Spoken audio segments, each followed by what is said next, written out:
আমরা যারা খেজুর দিয়ে ইফতার করি তাদের জন্য আজকের এই পোস্টে আপনি জানেন কি ইফতারের মধ্যে যদি একটি খেজুর খান তাহলে আপনার শরীরে কী ধরনের পরিবর্তন ঘটে?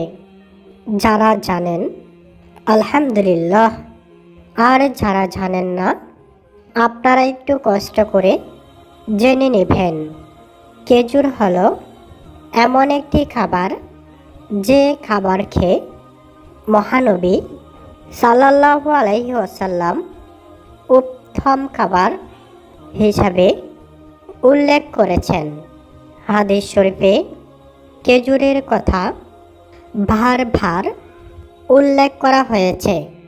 প্রিয় নবী এবং মা ফাতেমা অনেক সময় একটি খেজুর খেয়ে সারাদিন রোজা রেখেছেন, তাতেও কোনো সমস্যা হয়নি।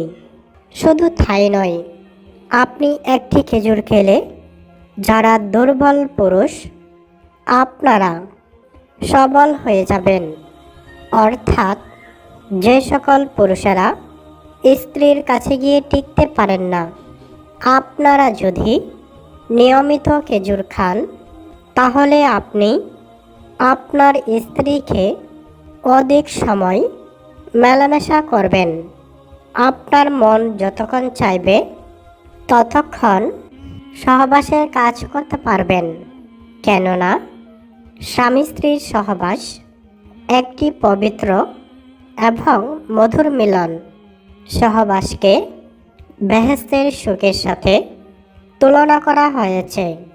কিন্তু আপনি যদি স্ত্রীর কাছে গিয়ে একদমই টিকতে পারেন না, তাহলে আপনি সেই সুখটা কিভাবে পাবেন?